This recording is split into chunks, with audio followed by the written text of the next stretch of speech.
मेरे प्रिय देशवासियों, हमारे देश में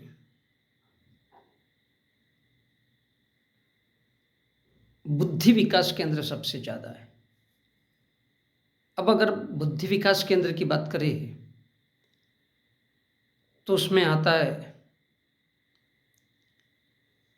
जुआ खाना, जहाँ पर लोग और सटोरी लोग, जो कुछ लोग जुआ खेलने में मग्न हो जाते और कुछ लोग सट्टा खेलने में और कुछ लोग शराब पीने और पिलाने में बहुत ज़्यादा मग्न हो जाते हैं।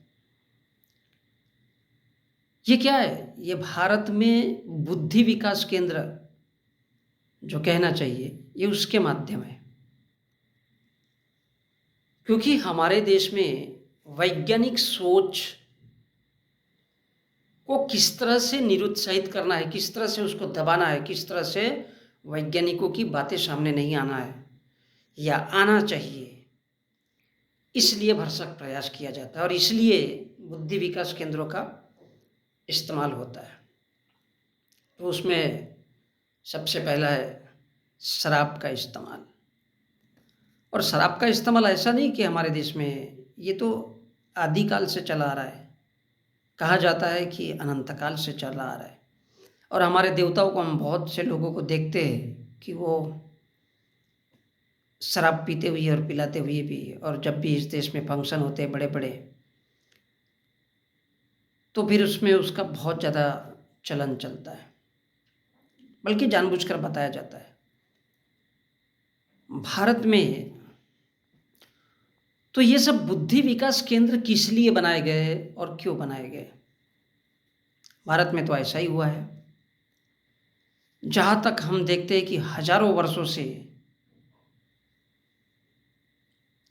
अब भारत के उन धार्मिक ग्रंथों को भी अगर देखते हैं, तो उसमें कहीं भी किसी भी प्रकार से सोचने, विचारने, बहस करने या किसी चीज़ का कारण जानने, उसमें शंका करने या धार्मिक जो भी फरमान है, जो भी उसमें लिख दिया गया है, उस पर आप विचार विमर्श नहीं कर सकते, उस पर आप सवाल नहीं उठा सकते। इससे आप लोगों को वंचित किया गया है हजारों सालों से।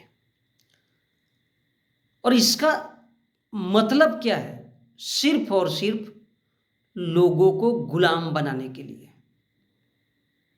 अब लोग गुलाम किस तरह से बनेंगे? तो फिर बुद्धि विकास केंद्र का सहारा लिया जाता है। बुद्धि विकास केंद्र अर्थात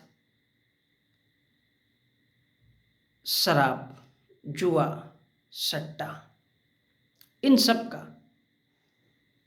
इसके साथ साथ फिर उनको दूसरी तरफ उन धार्मिक ग्रंथों के माध्यम से, धार्मिक उन्मादों में उनको जकड़ा जाता है, उनको समझाया जाता है। और जब जुआ, सट्टा, शराब और धार्मिक ग्रंथों के माध्यम से जो उनकी बुद्धि को भ्रष्ट किया जाता है, तब इंसान सिर्फ गुलाम बना रहता है। वो कैसे? क्योंकि उसके अंदर अज्ञान भर जाता है, उसके अंदर अंधविश्वास भर जाता है, और ये रफ्तार उसकी दिनों दिन उसके खून में बढ़ती जाती है। और वो हर इंसान बुद्धि से, दिमाग से भ्रष्ट हो जाता है। और जब उसका दिमाग काम करना बंद कर देता है, तब लोग उसको ठीक करने के लिए ग्रंथों का इस्तेमाल करते हैं। फिर पूरा दिल और दिमाग लगा देते हैं कि यस, ऐसा ही हुआ होगा। कभी सतयुग हुआ, कभी राम जैसे कोई पैदा हुआ। वो सारी की सारी बातें सिर्फ इसलिए रची जाती है ताकि इस देश में किसी भी सूरत में, सीरत में वैज्ञानिक विकास होना नहीं चाहिए। क्योंकि यदि वैज्ञानिक विकास की बात जहाँ आती है, तो इंसान सोचने लग जाता है, समझने लग जाता है, उस पर विचार विमर्श करने लग जाता है, उस पर बहस करने लग जाता है, उस पर जानने की कोशिश करता है, उसका कारण जानने की कोशिश करता है, और हर उस चीज़ पर शक या सवाल पैदा करता है। और सवाल इस बात का होता है कि धर्म कभी भी सवाल करने की इजाज़त नहीं देता, चाहे वो हिंदू धर्म हो, चाहे वो इस्लाम धर्म हो, उसमें जो लिख दिया गया है, चाहे वो ईसाई धर्म हो, उसमें जो लिख दिया गया है, बस उतना ही आपको सत्य मानना है। और ये सच अगर कहा जाए तो पूरी तरह से मानवता के खिलाफ है, अर्थात पूरी तरह से बुद्धि को पहले भ्रष्ट किया जाता है, उसको नष्ट किया जाता है। यहाँ पर सवाल इस बात का उठता है कि जब इंसान की बुद्धि ही भ्रष्ट हो जाए, इसलिए इन बुद्धि विकास केंद्र यानी शराब, सट्टा, जुआ और स्त्री के प्रति नफरत, कहीं रखेल के रूप में, तो कहीं आजकल नए नए तरीके खोजे जा रहे हैं उस रूप में, ताकि मनुष्य का जो पूरा का पूरा ध्यान है इन बुद्धि विकास केंद्र, उन केंद्रों की तरफ ज़्यादा हो। इससे इंसान की सोचने समझने की शक्ति यदि समाप्त हो जाएगी तो वो वैज्ञानिक दृष्टिकोण से कभी भी जुड़ेगा नहीं। और इसलिए भारत का जो वैज्ञानिक सिस्टम है वो पूरी तरह से सड़ा गला और बंद दिमाग है, क्योंकि वो भारत के वैज्ञानिक नहीं है।